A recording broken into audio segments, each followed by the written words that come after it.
YouTube'da Qasoskorlar Qiyomat kuni filmining tizerlari chiqarilishi bilan ular bizga maxfiy kodlarni bera boshlashdi va butun dunyo bu kodlar ortida yashirilgan ma'nolar qanday ekanligiga qiziqish bildirishdi. Bunga biz ham befarq qolmadik. Shunday ekan, bugungi video davomida aynan shu raqamlar ketma-ketligining asl ma'nosini kichik teoriya shaklida ko'rib chiqamiz va bu video Kinotime hamkorligida bo'ladi. Videoni oxirigacha ko'rishingizni maslahat beramiz, chunki bizda siz uchun naqd ikkita teoriya bor. Qasoskorlar Qiyomat kuni tizerlarida qiyomat taymerlarining ishga tushgandagi birinchi tek tovushi boshlanishi bilan ular bizga har xil maxfiy kodlarni taqdim qila boshlashdi. Shubhasiz Marvel olami uchun Doomsday, ya'ni Qiyomat kuni filmi asosiy filmga aylantirildi. Bu shunchalik muhimlashtirildiki, ular yaqin 3-4 kun ichida YouTube'da 1 yil davomida jonli qiyomat soatlarini ishga tushirishdi va ular buni butun yil davomida jonli efirda ushlab tura oladimi yoki yo'q? Buni kuzatish albatta qiziq bo'ladi, chunki YouTube'ning serverlari bunday katta bosim ostida ishlamay qolishi va albatta YouTube ham ularga 1 yil davomida jonli efir bo'lishiga ruxsat bermasligi mumkin.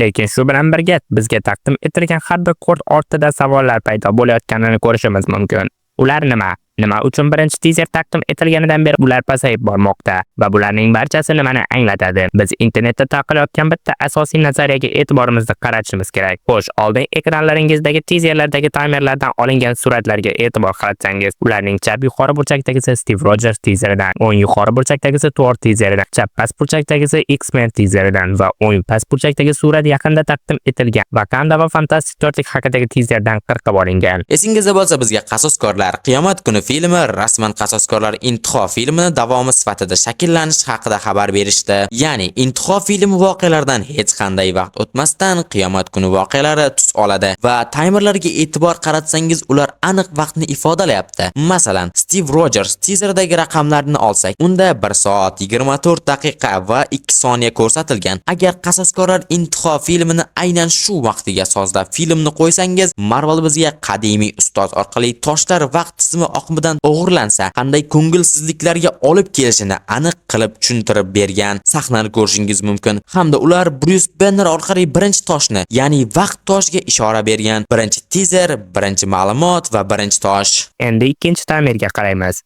1 soat 17 daqiqa 02 soniya. Eslatib o'tamiz, bu Thorga bag'ishlangan teaserdagi vaqt. Endgame filmida aynan shu vaqtda Qasoskorlar binosidagi voqealar yuz berayotgan edi. Marvel bizga Loki tezroq Kuba orqali qochib ketgan sahnasini ko'rsatib, multivers buzilishi aslida qayerdan boshlanganini eslatmoqda. Bu sahnada Jupiterdagi aql toshi va Tesseractdagi fazo toshi ko'rsatilgan. Ya'ni ikkinchi teaser, ikkinchi ma'lumot va 3 ta tosh. Endi anglayotgan bo'lsangiz, davom etamiz. X-Men teaserda 1 soat 11 daqiqa va 2 soniya ko'rsatilgan edi. Agar uni to'g'ri sozlasak, Asgardda Thor va raketaning suhbatlashayotgan vaqtiga to'g'ri keladi. Esingizda bo'lsa, Thor Qasoskorlar cheksizlik jangi filmining oxirida Thanosni yo'q qila olmagan va odamlarni saqlab qola olmagan edi. Keyin esa Qasoskorlar Intiho filmini boshida barcha hodisalar uchun o'zini aybdor sanab sinib ketgan va hamma narsadan kechib yuborgan edi. O'sha vaqtga qaytsak, ya'ni raketa va Thorning suhbatiga, Thorning onasi uning o'ziga kelishiga va qayta yo'llarga munosib qahramon bo'lishiga yordam bergan edi. Marvel bu voqealar orqali Thorning qanchalik kuchli jangchi ekanini eslatmoqchi bo'lgan hamda bu vaqtlar orqali Thor 2 filmida Jane Fosterga haqiqat toshi o'rnashib olgan sahnaga ham ishora qilingan.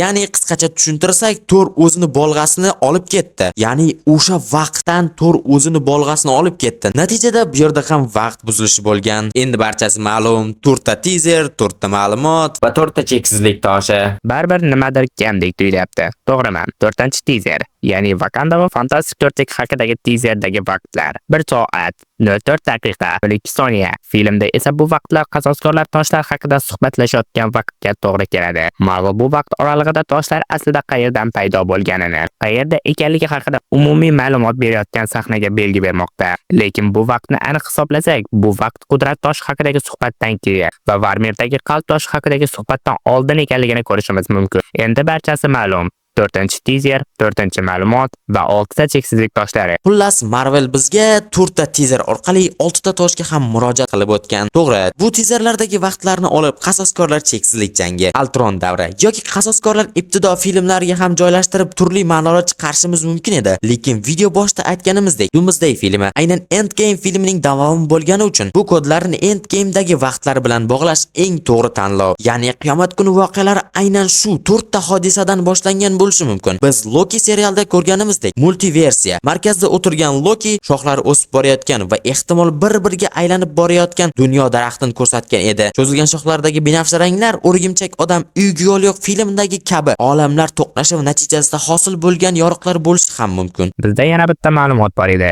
Ya'ni Doktor Doom Steve Rogersning toshlarini qaytarish chog'ida ortga qaytmasdan Peggy Carter bilan qolish qarori uchun uning oldiga kelayotgani haqidagi gaplar. Ammo Stevening toshlarini qaytarish va Peggy yonida qolish qarori ham aynan vaqt sayohati paytidagi toshlar o'g'irligining oqibatidan ekanligini inkor eta olmaymiz. Ya'ni agar qasoskorlar o'tmishga qaytib toshlarni o'g'irlamaganida Steve Rogers uni ortga qaytarishga majbur bo'lmasdi va u uni ortga qaytarayotgan paytida Peggy yonida qolish qarorini qabul qilmasdi. Shundaymi? Bu barchasi shunchaki teoriya bo'lishi va haqiqatdan yiroq chiqishi ham mumkin. Lekin yuqoridagi barcha ma'lumotlarni solishtirib chiqsangiz, bog'liqlikni ko'rishingiz aniq. Endi ikkinchi teoriya haqida gaplashsak, agar e'tibor bersangiz, tizerdagi belgilar deyarli o'zgarmaydi. Faqat 24, 17, 11 va 4 sonlari o'zgargan. Ularni ingliz alifbosi orqali joylashtirsak, bizda X, K, Q va D harflari hosil bo'ladi. Bu harflar hech qanday ma'noni anglatmayotgandek tuyulishi mumkin, lekin shoshilmang, chunki ular alohida so'zlarning bosh harflari bo'lishi mumkin. X-Man, Kang,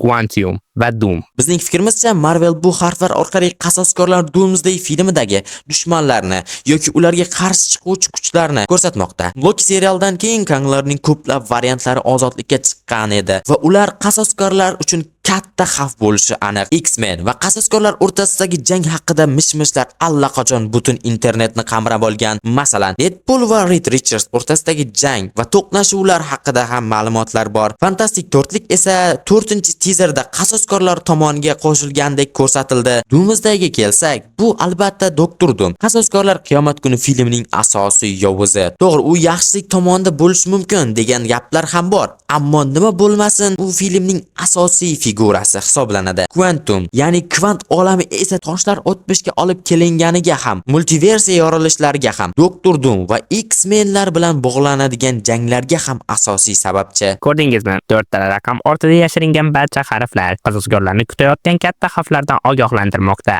Albatta, bularning barchasini 100% haqiqat deb bo'lmaydi. Biz shunchaki bugungi video orqali tizerlardagi vaqt kodlarini ikki xil usulda tahlil qilib ko'rdik xolos. Balki to'g'ri bo'lib chiqar, balki yo'q. Ammo hech bo'lmaganda kichik taxminga ega bo'ldik. Xo'sh, bugungi videomiz mana shu yerda o'z nihoyasiga yetadi. Albatta, buncha ma'lumotlarni to'plash oson bo'lmadi. Umid qilamizki, bugungi video sizlarga manzur bo'ldi. Fortnite o'ynab qolib ketmasam, yaqinda yana ham qiziqarli videolar chiqishda davom etadi. Albatta, bizani silka orqali kanalimizga o'tib qo'yinglar. Nimaligini ayta olmayman. Silka orqali ko'rasizlar. Keyingi videolarda ko'rishguncha xayr. Sizlar bilan Cinema Uz va Kinotime kanallari bo'ldi. Keyingi videolarda ko'rishguncha xayr, salomat bo'ling.